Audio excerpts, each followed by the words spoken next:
So once again, fantastic welcome back to everybody who's been with us all day. Welcome to those who've just joined us, those who are joining us on Facebook Live as well. If you're on Facebook, appreciate you getting onto the live stream there and liking and sharing and getting the message out there. Today is all about rebuilding a shattered economy, and we've had a number of fantastic speaking sessions this morning already, starting at 9 o'clock. And we're still on the go. And our next speaker up is Tony Sham. So we've been around the world, back to South Africa again now. You know, Tony is a man on a mission, and his mission is to make businesses better, move their marketing from bland to better to great. So, you know, I think that's what all of us need in these times to get our businesses rejuvenated and back online. So once again, folks, if you're on board with us, please pop across to the website. You can connect with Tony via the virtual Trade Fair.global website. His contact details and information are all on the site there. I'll pop some of them into the chat box as well, so you can connect with them there. And while you're on the site, please pop across to the virtual virtual Trade Fair Expo. The button's on the front page. You can just simply go across, visit the exhibits, visit the stalls, see what's on offer. Lots to see and do there.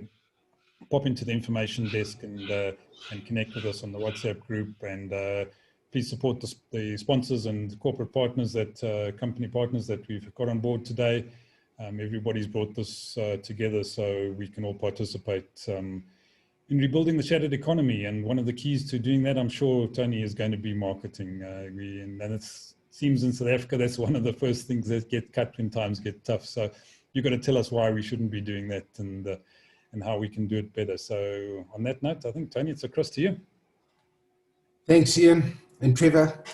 My starting premise is that the future of the South African economy is not in the public sector. That's probably over the last 10 years has been where all the growth has happened, but the public sector doesn't generate any income. And so it's a drain on the country's resources. The formal sector, large businesses, just have a look at what's happened on the JSE, specifically with the number of companies that are listed, maybe over the last 10 years is about halved.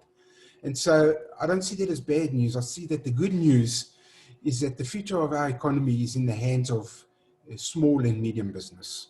Really, if we're going to kill the unemployment problem, if we're going to have sustained growth into the future, it's got to come from the private sector, and it's got to come from the small and the medium sector. That's the way I see it, that's the only space for growth. If we want to see that, one of the earlier speakers spoke about the V-shaped recovery. What about beyond the V-shaped recovery? What about sustained growth? We've had a sustained period of going nowhere if one looks at GDP pre-COVID. What are we going to do to kickstart that? I believe it comes from the small and medium sector. And so the statistics about how many businesses start and how many businesses fail are quite true.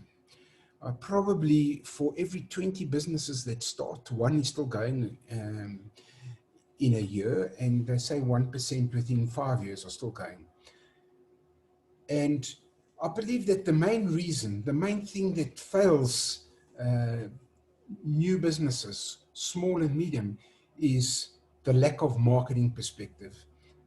And so I'm going to talk about marketing in difficult times, but one of these days I'm going to remove the in difficult times banner, because I believe it's marketing in all times that we're thinking about. Is my screen shared all right there? And so there are fundamentals, I believe, to effective marketing. Let me start, before I even start going into my specifics, just some general philosophies that I have about marketing. I believe that marketing is half art, half science. If marketing were an exact science, we'd be following rules and everything would be just great. We would be applying scientific principles, and every business that applies these would be nailing it. But there's an art element to it. There are things which go beyond science. There are things like crafting your message, telling your story, which you just can't put into scientific principles. Do we ditch the scientific principles? Absolutely no. Unless we are taking into consideration the scientific principles, we are losing. But if we rely only on the scientific principles, we are losing. So what do we see in this current environment, post-lockdown? Quarter on quarter, 50% drop in GDP. So many businesses just going out of business, just not being able to trade, not because they're bad businesses, but just because of the conditions that lockdown found ourselves in. Well, I want to talk about 5 things. There's a lot of uncertainty about, but there are 5 things that I'm pretty sure of at the moment. Dare I say this business is really tough right now? Business is tough right now. Where it's going, we just don't know for sure. No one knows what will happen next, but already there's some pointers. And those pointers are that we may be seeing the first stages of recovery. I'm by no means an economist, and you've seen much more able economists than what I am. But I'm simply saying what I've seen in this space that I'm involved in, which is the marketing space. Here's a thing that I am sure of. I'm actually a trained statistician. And if there's one thing that the numbers show very clearly, and it's in line with what some of the earlier speakers spoke about, there will be a turnaround at some point. There will be a turnaround at some point. I want to repeat it. There will be a turnaround at some point. How do I know this for so sure? Well, simply, if we go back and we look at economic data through the whole of human history, there have been many, many times when economies have gone bad, where situations have arisen, where things have caused economies to not only contract, but to virtually go out of, go nowhere. Think about 1945, as we were going towards the end of the Second World War. The whole world was involved in the struggle. Cities and towns were being blown up, and eventually atomic bombs were being dropped. And yet, within a few years, the world's economy had turned around, recovered, and went into a period of not only coming back, but flourishing. So sometimes we've seen the doom and gloom for such a long time, we lose perspective. There will be a turnaround at some point. The only question is, when will this turnaround happen? We don't know. We don't know. With all respect to the economists, no one is sure. We think it's, my own opinion is that it's going to be a gradual recovery, whatever. The other thing that I'm sure of is that for progressive marketers, now is the time for action. Why? Because many people have cut back in tough economic times, have cut back on their marketing. They've cut back on their marketing. What they've done is effectively given the space, potentially, to their competitors. Now is the time for action. No one knows for sure what's going to happen. In fact, no one knows for sure what's working right now. And there's only one way to find out, and that is to test. The thing that I'm absolutely sure of is that there are basic marketing principles that are best practice right now, or at any other time under any circumstances. And while they're not 100% of the answer, because as I said earlier, I believe that marketing is half art and half science, we've got to apply these marketing principles, or otherwise we are lost. And so I'm going to go through these 5 broad marketing principles. We don't have time to get into too much detail, but I hope that I can give you an overview of what I believe marketers need to do right now. The first, broadly, is I'm speaking about getting your business focused and understand what makes it unique. When I look at the marketing space and in my work, I see thousands and thousands of marketing activities daily. I look at, it's my job to look at probably in the order of 200 websites a day. I make sure that all the marketing that's going around crosses my desk. And when I look generally at what marketing goes around, I see that businesses lack focus. In my opinion, we need to understand that there has to be something that makes our business unique. If we don't have anything that makes our business unique, we're just one of many other bit players, and sooner or later, when we have the same message as the competition, we end up almost inevitably boiling down to the lowest price wins, and no one wins in that circumstance. For me personally, there's an organization that I belong to. I hold some credentials with them. They're called MEC Labs. You may or you may not have heard of them. And they have a definition of a term called the value proposition that I really like. Now, I don't like it. I've told people many times, the beauty of marketing is that it's not a matter of opinion. It's not a matter of opinion. You can have your opinion about marketing, and so can I. But when we put it to the test, it's the marketplace that's going to tell us whether our marketing is winning. However, I favor MECLAB's definition of the value proposition because I've seen where it gets put into effect so many times, it produces results in the marketplace. And it's very simple. It goes like this. If I am your ideal prospect, why should I buy your company's product or service rather than your competitors? And to some degree, we have to have some position of uniqueness. Because if we don't, we're just another Me Too player in our sector. And there's a very good chance that somebody else is going to pique the prospect's interest and take the space away from us, because the prospect, who is bombarded with similar messages all the time, would look at your competition rather than your own product and service. And so we need to delve quite deeply to answer this question. Why should I buy your company's product or service rather than your competitors? There's a great starting place to answer this question. And it comes from our existing customers.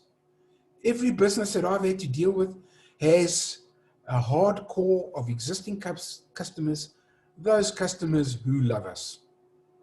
They've done business with us, they keep us going. What is it about what we provide to them or what we mean to them that makes them keep coming back? If we can find that, if we can distill that thing, we can apply it to our target market. Trevor, if I may comment on your 20,000 versus 3,000, I'm a disciple of, among others, Seth Godin, the famous marketing strategist. And he holds, and quite correctly, that size is not everything. Quality is much more important. So he says, rather have a smaller number of prospects that you're having a higher chance of dealing with, who find more uniqueness in what you have to offer, rather than trying to appeal to everybody. Because sometimes in that trying to appeal to everyone, we lose some of this definition. What value do you provide? I heard a fascinating story.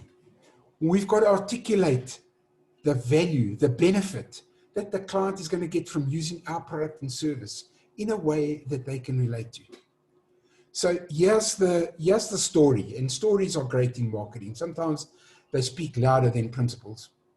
So in a European city, at about 5 o'clock in the afternoon, just outside the concert hall, the violinist stands outside the concert hall, puts a cap on the ground, and starts playing the violin.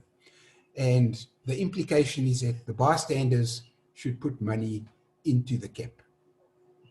And so he plays for about an hour, And when he goes and looks in the cap, $35. Passes by, I don't know, maybe they liked his music, maybe they felt sorry for him, put $35.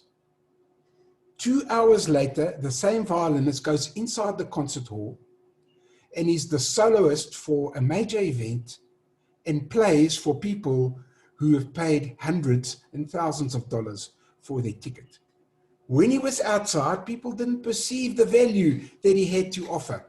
Once he got inside the concert hall and everybody knew who he was, they were quite happy to put down hundreds and thousands for the box seat or the ideal seat. And that speaks to me about value and the understanding.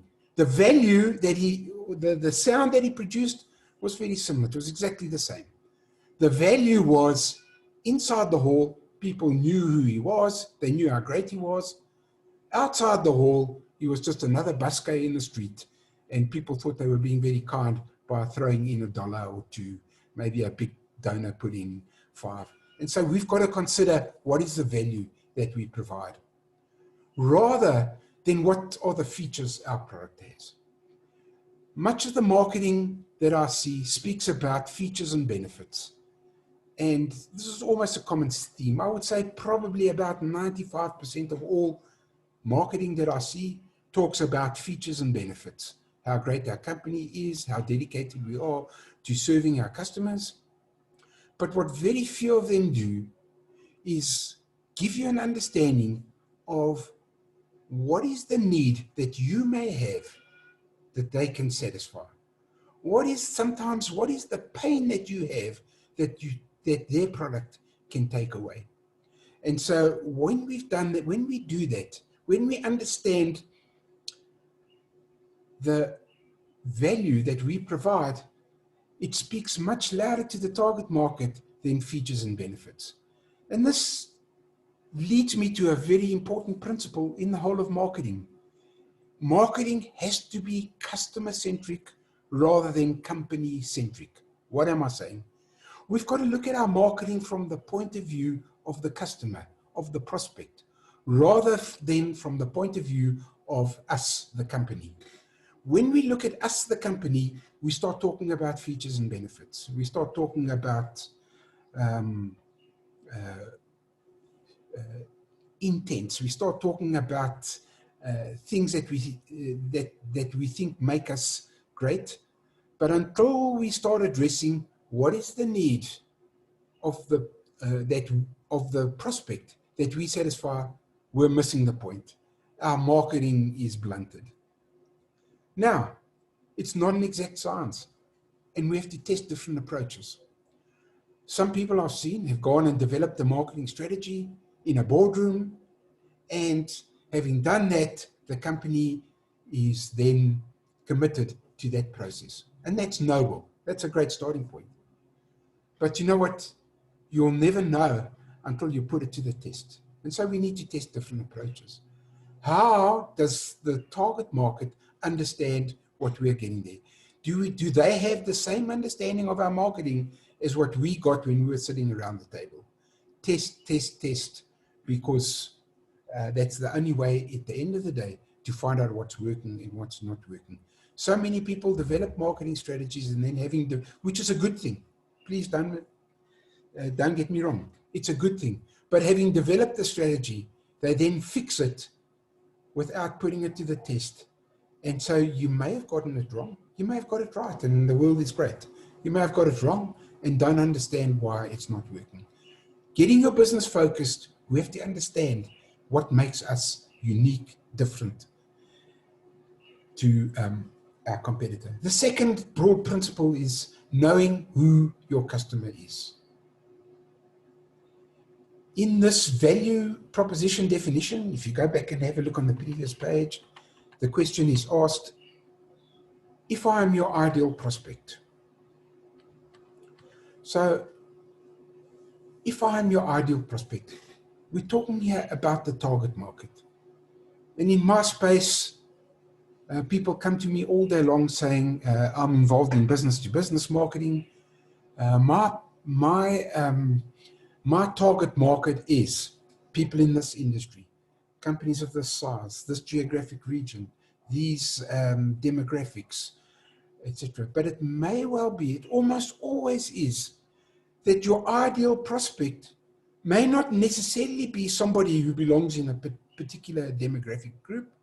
Maybe it's somebody that has a particular mindset. Maybe it cuts across the demographics, and maybe you connect with somebody who has a particular outlook on life. Once again, who's your ideal prospect? Go and have a look at your existing customers, those very nice customers that we have who've stuck with us through thick and thin. And let's find out, what is it about them that made them connect with us?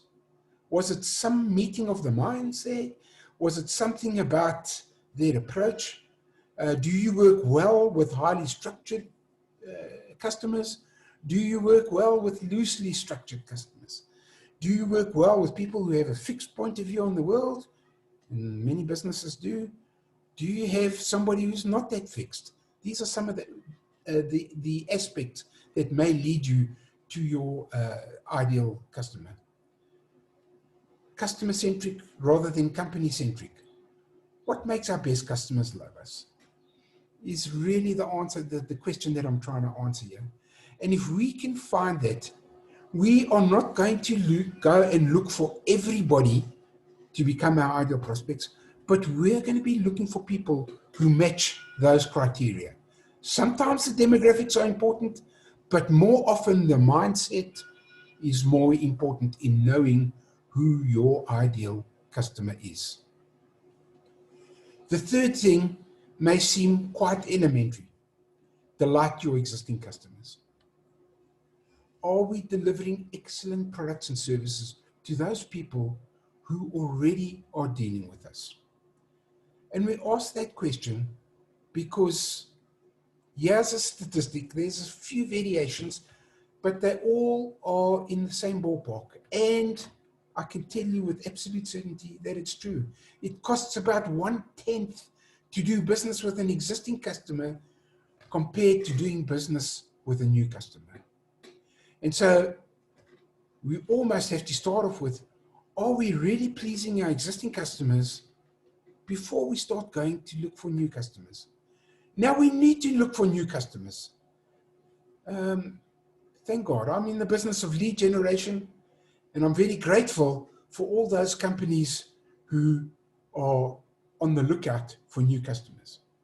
But we can only do that after we've satisfied ourselves that we are delivering excellent products and services to the existing customers. There's a thing that's kind of gone out of fashion a bit over the last few years, but I must tell you, I mean, in my involvement in this particular thing, measuring customer satisfaction, I found that it still has a vital place in the marketing mix. I don't know if you remember when I first came into this industry 20 to 30 years ago, maybe even longer than that, there was a big trend towards measuring customer satisfaction.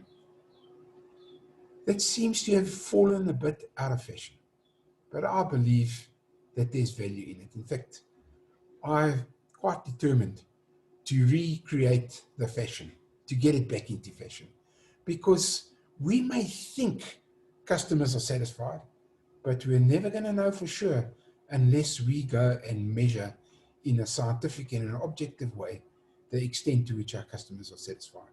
They may be satisfied with some aspects of our business, but dissatisfied with others. We need to measure that to find out. I did an in-depth study maybe 2 to 3 years ago, when I sensed that the whole basis of marketing as we know it is changing rapidly, that the old 4 Ps of Philip Kotler, product, place, promotion, price, are still true, but not as all over-empowering as they were.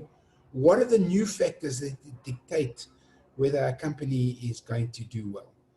Here's what we found. The new marketing zen is trust. If you have trust, you have the most valuable marketing trait in the 21st century. Do your customers trust you? Do we nurture that trust? Do we build that trust? The dangerous thing about trust is that it can take a lifetime to achieve, and it can take one day to lose. There are some famous case studies on losing trust.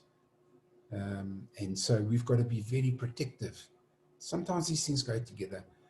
Are we doing any activities that may put us in danger of losing the trust that the target market has with us going forward? We need to value that. We need to protect it with everything that we have. The next of the fourth of the five principles that I want to talk about is getting your messaging right. Many companies, when they go out into the marketplace, go in there and ask for what we call a kiss on the first date. They have marketing, and the marketing wants you to become their customer immediately. Here's what we have to offer. Here's the price. Call our sales team. Click here, whatever response device we're using, and we'll give you a quote. Well, I'm afraid in the 21st century, it just doesn't work like that. When I first came into direct marketing, it worked like that. We only had when we did a marketing campaign, there were only two states of response. Someone bought or they never bought. The world is just not that simple, especially in the 2020s. We've got to look at a journey that the prospect is on, from not knowing anything about you to knowing enough about you where they can then go the next step. And so sometimes I compare it to, I'm being a bit corny here, but a guy sees a girl that he really likes. He moseys on over. He says, you know, I'm rich. I've got a fast car. I've got a high-powered career. What are your plans for the future? How many children do you think you'd want to have? Do you plan to be a stay-at-home mum or have a career? Well, I'm being ridiculous. You'd be laughed at. The girl would give you the brush off so quickly. You've got to find a starting point. You've got to say, hi, how are you, without getting rejected. So much of marketing I see ask for a kiss on the first date. We've got to see that this is a process, and the best we can hope for from our initial marketing is just, hello dear, how are you? And be able to just have some kind of interaction. It can't be too much at that stage, but some kind of interaction that's not going to get you kicked out of the room. You may not even ask for a kiss on the second date, but if you're getting a second date, you're doing well. It means that you're making progress. Eventually, the relationship matures, and at some point, the time is right, and one of the parties, I would say that the guy asks, but I don't want to be presumptuous here. One of the parties gets to the point where the time is right. Will you marry me? Or can we have some form of permanent relationship? And so we have to see that we're on this journey. And the words that we use matter, because if we ask for too much too soon, our chances of being rejected are good. We need to make sure that we convey our value proposition in all our communications. I spoke to you initially. I like a value proposition that says, if I'm your ideal customer, why should I buy your company's products or services rather than your competitors? And if I've worked that out, and if I've gone through the trouble of developing that value proposition and understanding what it is that we have to offer that will connect us with our customers, we've got to be consistent to that in all the processes. Customers are not going to be instantly attuned to what we have to offer. Many of them may not even understand what we have to offer, but we've got to hope that in the beginning they see something that they like, so that we can develop on that to get to the point where our messaging and our strategy aligns. and we start connecting with people in the target market. We've got to consider the customer journey. And it may well be that not all our customers are on the same journey. Once again, go back and have a look in your pool of sweet customers that you have. Do they all have a common thread? Or maybe some of them connected with you in a different way than what others did. And so we need to be fairly holistic about this. The fifth point that we have to do in our marketing is to keep in touch. I'm involved, particularly in the industry that I'm in, with so many customers that spend a fortune getting new prospects. Sadly, sometimes if those prospects don't buy our products and services immediately, we forget about them as we go then chasing the next new prospect. This is a crime. This should never happen, because we need to understand that everybody's on their own journey and that they may not be your customer today, but will they possibly be your customer tomorrow? I have a saying, you can quote me on this. Not everybody has a need for your product or service on the day that your marketing reaches them. We've already explained, sometimes people might just give you a little opening there, and some people, as they move up the chain, are almost ready to buy. But on the other hand, on the day that your prospect has a need for your product or service, who are they going to remember? Who are they going to remember? Are they then going to go through the whole process again and start looking for a supplier from scratch? Or are you going to be top of mind and be the company that they know when we have a need for this service, we're going to go to them? And part of that process is keeping in touch. Now, there's a popular illustration in the marketing literature that talks about the funnel. And so the funnel is this round cone where our prospects, if you were to take it literally, are coming in at the top and filtering down. And at the bottom of this funnel are emerging customers. We understand that many prospects come into the top of the funnel and a few emerge at the bottom as our customers. I like that. I like the terminology, except that I like us to think of the funnel with one important difference. Instead of a downward-facing funnel, I believe that the funnel is actually an upward-facing funnel, starting with a broad base at the bottom, and people are moving up our funnel, and a few of them are surviving, coming out the other end as our existing customers.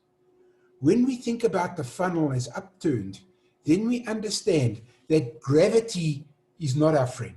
Gravity is not pushing people down. If our funnel is this shape, gravity is actually pushing people out of our funnel. There are things that are pushing people out of the funnel. Some manage to worm their way up the sides of the funnel to the point where they eventually emerge on the other end as paying customers. And so we have to consider how our process keeps people interested from when they come in at the base of the funnel to the point as they move up. As they move up and come out at the other end, that we don't lose them along the way. We have there's some terminology that I quite like. We need to look for micro yeses. Sometimes the ignorant market goes in and looks for a macro yes. Buy our product and service. But if we're strategic about it, we may understand that there may be several steps along the way from somebody becoming an interested prospect as they move up the funnel. And we've got to keep, if we can, keep getting a greater level of buy-in until at the other end, we've got enough micro yeses that we can then put the macro yes to them. I'm in the world of database. Keep a customer database. What I'm saying here may sound like something so elementary, but I get exposed to so many businesses who just fail to keep a customer database or a prospect database for that matter. Sometimes in some companies, database maintenance is given to a secretary or a PA. And in fact, I can tell you from personal experience that keeping a database is not quite as simple a process as what it may sound. And sometimes you need to have some insight. People are moving around all the time.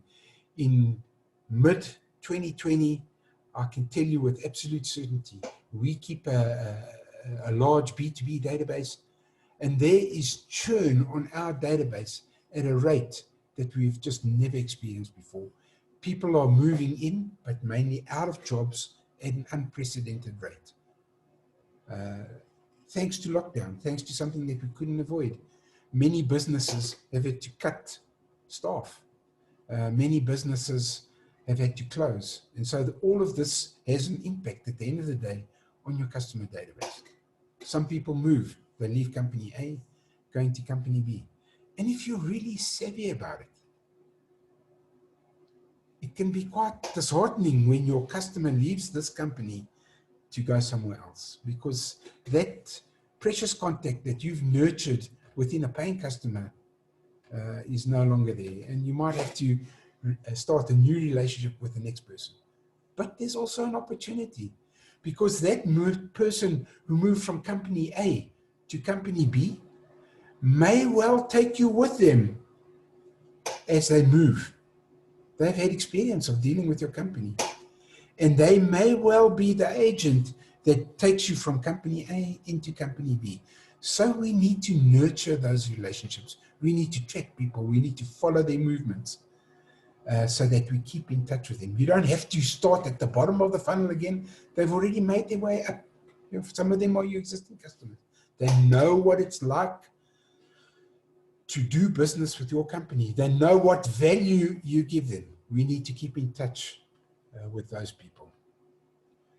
Communicate regularly with both customers and prospects. Now, regularly, sometimes people ask me, how often is regularly? I can't give you a rule there. I'd say the frequency is dependent on the type of product, the type of industry that you're in. In most cases, regularly, in my experience, is somewhere between once a month and once a quarter.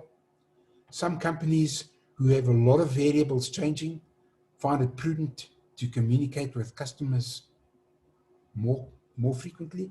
And there are some where those variables are moving so often that they communicate with customers and prospects on a daily basis. And so in a very small percentage of companies, very frequent communication works. But for most, it's somewhere between monthly and quarterly. But here's the key. Regularly, whatever frequency you've decided on. Sorry, I'm getting a bit of competition from a helicopter here. Right, there he goes. Whatever period of regularity you've decided, if it's monthly, you better make sure that you communicate with the prospect or the customer monthly. If it's quarterly, you better make damn sure that it's quarterly. If it's once every 2 weeks, it better be once every 2 weeks. I believe that subconsciously people get into a cycle. And so what I've seen in my own business and many other businesses, that when we communicate with them, it prompts them to go another step up the funnel. They come back to us with a query. They come back to us with an order. Personally, I like producing newsletters. I think that newsletters, you don't want to get, what should we communicate? In fact, it doesn't matter what we communicate. It's got to be something that's beneficial to the prospect. Usually, information is a valuable thing to communicate on a regular basis. It keeps what we have to offer fresh, case studies, new developments, etc. And to some extent, exactly what the subject matter is not as important as the regularity. Because as people get used to hearing from you on a regular basis, I believe that subconsciously they get into a cycle and they say, the next time I see ABC's newsletter, I'm going to let it spark me into some action. So here's the problem with newsletters. And I've had a lot of experience with newsletters. Many clients that we're involved in try and do it in-house. And so they decide that somebody on their marketing staff or maybe somebody in the C-suite is going to write this newsletter. And here's a trend that I've seen so many times, almost without fail. The first newsletter that goes out is really good, really good. Whoever's writing it has been thinking about it for months. They put all their wisdom into that newsletter. It hits the spot. The second one is pretty good too. It's not quite as good as the first, but it's still quite topical and gets a good reaction. The third one starts becoming a bit difficult. We've already said what we have to say in the first two, and now we go scurrying for something different to say. And sometimes that third one is a bit forced. The fourth newsletter is an interesting one. I've never seen it happen. I've never seen a customer get to 4 unless they outsource the activity. And so if you largely do your marketing in-house, sometimes it's worth taking the trouble to get a copywriter or a marketing house to write your communications for you. They'll make sure that it happens on a regular basis, and they'll make sure that it's interesting, punchy, speaks to the need that the client has. Those are the 5 principles that I'm being broadly speaking. And I want to ask the question, and I want to ask you, please, to pop any observations or any questions that you may have into the chat so that we can try and address them. Can you modify your business to the lockdown environment? And I say the lockdown, many people are of the opinion that lockdown has come and gone. And that maybe we get to level 1 soon. Sometimes I feel like I can't keep, and who knows, at some point in time, we may be down to level 0. But I want to tell you that there's going to be an overhang of lockdown as companies are still bogged down by the problems that lockdown has caused them. They're not just going to suddenly start spending money immediately. They're going to be holding on to their precious resources. And so we're going to live with the overhang of lockdown. How have you been able to modify your business to the lockdown environment and the post-lockdown environment? Is a question I'd love to hear some comments on your experience. Are you keeping in touch with your customers? Both those that are continuing to trade, and I believe those that through circumstances have been unable to trade largely for the last 6 months. We have some customers much of our business was in the conferencing and events industry, and there were some companies like event venues who simply for 5.5 months were simply unable to trade at all. They were forced by legislation to keep their business closed. Nothing that they did wrong, nothing that they could do about it. And we kept in touch with them. All we can do at best is show solidarity and offer them maybe a facility to test alternative approaches. Are you keeping in touch with your customers? Are you testing different approaches? I come from the world of cut my teeth in marketing research. I spent 10 years at the Nielsen Company. And what I've seen from the best marketing companies in the world, the Unilevers, the Procter & Gamble, the Coca-Colas, the companies, they never fail to do their marketing. They never fail to do their research, and they never fail to test new concepts. Are you testing? Here's a question. Are you being brave? Sometimes in this environment, some of my successful customers have done stuff which on the face of it would appear to be contradictory to conventional wisdom. Are you being brave? Because the one thing that right now gives us is an opportunity to be ahead of the herd. There is less clutter in the marketplace than there might have been at other times when business is flourishing. We've got an opportunity to get in ahead of the herd. I must tell you that that space is closing down fast, but I still believe that it's there. And so with that, I'd like to see, Ivan, if there are any questions and answers. If not, I have a few questions that I would like to pose myself.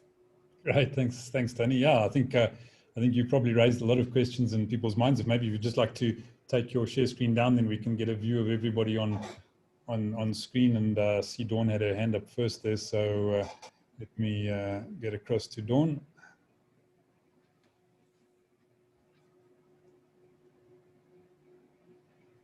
Thank you, Ivan. Thank you, Tony, for an interesting overview.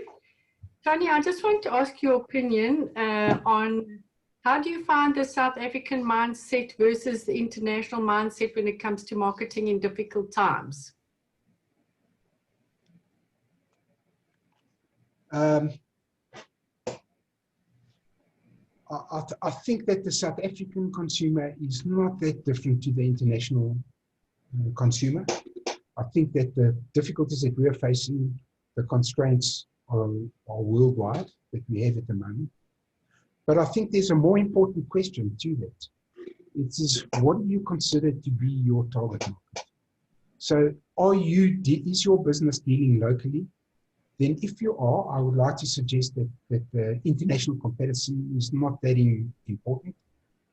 If it is, if you're dealing both locally and internationally, I don't have a clear answer.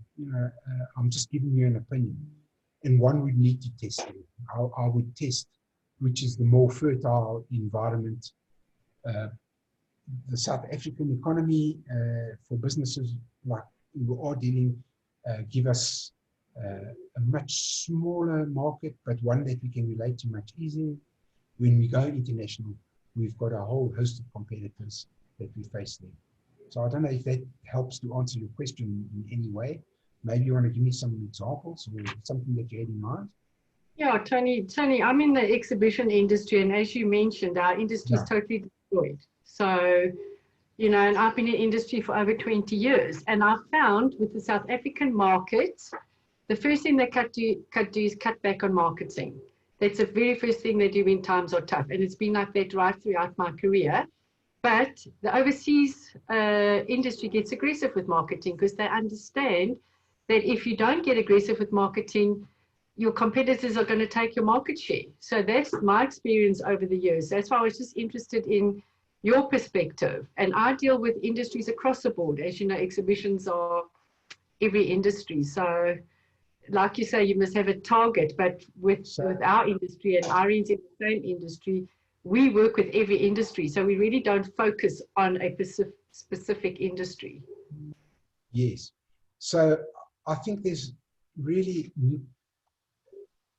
not that much difference. I want to answer your question with an example. I mentioned to you that I'm a Seth Godin fan. I've wanted to do his Alt MBA qualification, but I couldn't afford it in the past. So I continued to be a follower, and about a week ago comes an invitation to participate in a marketing class. I just can't remember offhand, and I don't want to disrupt everything to go and have a look at what the exact title is. But it's 100 days, 100 sessions of marketing done in a class where each session has a theme, and you're dealing with people from all over the world. And you're actually in a class situation, and you're having banter and passing notes. And the entry fee is about 1% of the Alt MBA. So what Seth is doing there is he's looking for the bottom of the funnel, getting many people in, He's got the, I think the entry fee is $700, which I think outside of South Africa is pocket money. And using that as his funnel, people will get so much value from that training that they'll go eventually up the chain to the alt MBA. So that speaks to me of don't ask for a kiss on the first date. I don't see that their situation is that much different to what we are facing here. We have to realign the way that we work. And I'm speaking of a bit of insight to conferences and events. And it's no longer, here's our event, here's the fee. We've got to look at ways that we can, a softer landing, a micro yes, before we get to the macro yes. It doesn't, I'm not giving you an easy answer, but that's the world as I see it at any rate. I'd love to have a discussion with you. My contacts are out there, just to compare notes. Here's the other thing, if I may say, no one knows it all. And sometimes if I can grab your insights and you can grab my insights, the sum of the two halves is greater than whatever it's meant to be. Thank you, Tony. Thanks. Yeah. We had an accountant on just before you, Tony, and I'm sure he'd agree that 1 + 1 equals at least 3, if not more. So yes. Greg, sharing the insights. So Trevor, you want to pick up there? Yeah, I love that idea of being brave, and I also picked up here just when you talked of newsletters and that sort of thing. Either you've been retro and you've been very clever, or this COVID-19 has smacked you on the side of the head like it smacked most people and said to you, hey, you've got to do some changes. So what has COVID-19, 180 days experience, done for Tony Sham, and what are you doing that's going to be brave for you and your organization going forward?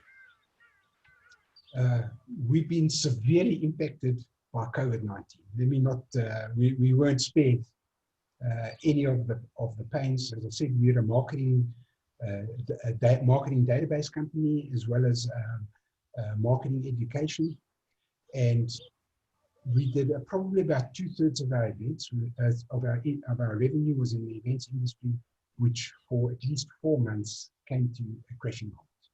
We've had to find new ways of getting people to events. We've had to look at our product mix and say we've been too dependent on 1 or 2 streams, which for many years have been good enough for us. But when they were affected by COVID, they cut us. Do we need to widen what else could we be doing that is improving our odds? And we've tried at least another 2, but we've started 2 brand new businesses, which are aligned in some ways to others. Yes, a new business takes time to get up and running, but we're committed to it because we no longer want to be dependent on 1 or 2 things going forward.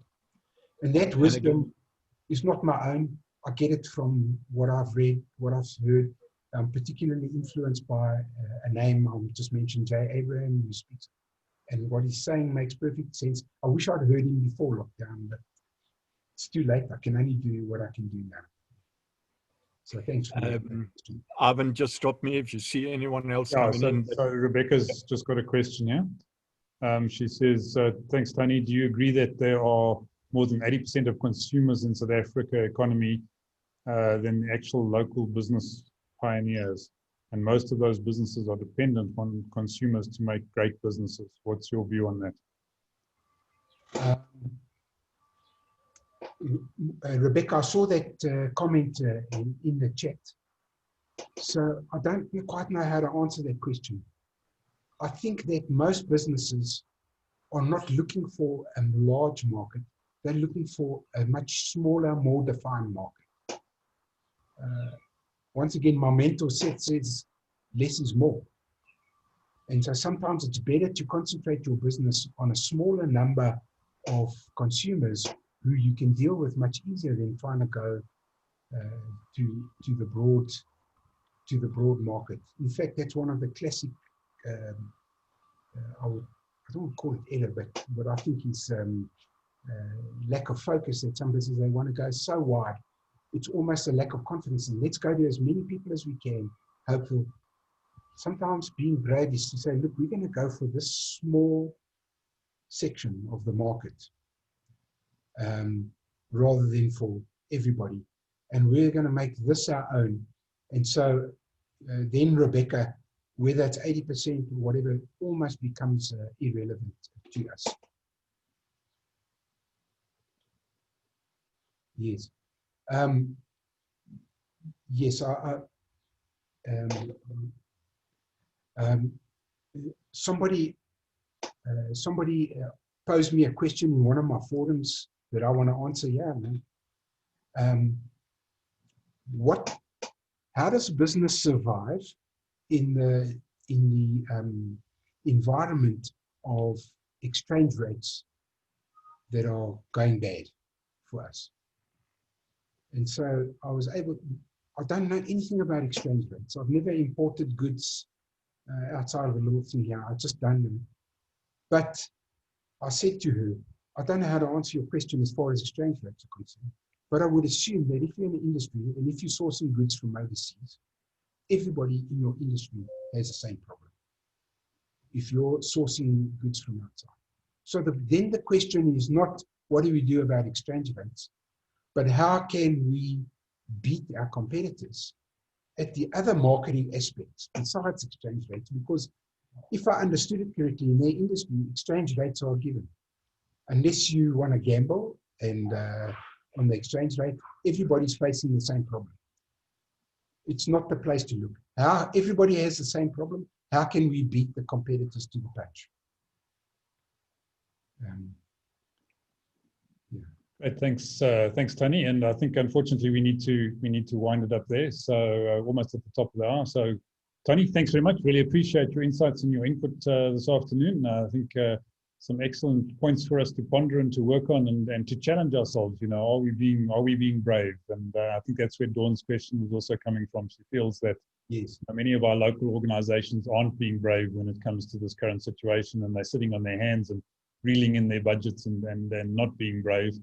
And I think it's a real challenge to all of us to get out there and be brave. And, you know, hopefully, you know, we part of that process and perhaps leading the way to some extent in this venture of ours. And we hope we can get more people on board to be brave going forward. So thanks very much. Really appreciate it. Can I have the last comment? 30 seconds. Absolutely. These marketing guys always want the last word. One of the things that I'm trying to do, it's a labor of love. I'm trying to create a marketing community because I believe that everybody, regardless of whatever level their current marketing is, can benefit from taking their marketing to the next level. So somewhere, I don't know if it's in the chat or on the website, is a subscription to my blog. Please come and join me.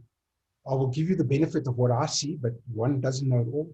What I'm trying to do is create a community where we can share ideas in the way that we've done today on a more regular basis, because I believe in the midst of us is a much better portrayal of the answer than what any one of us has.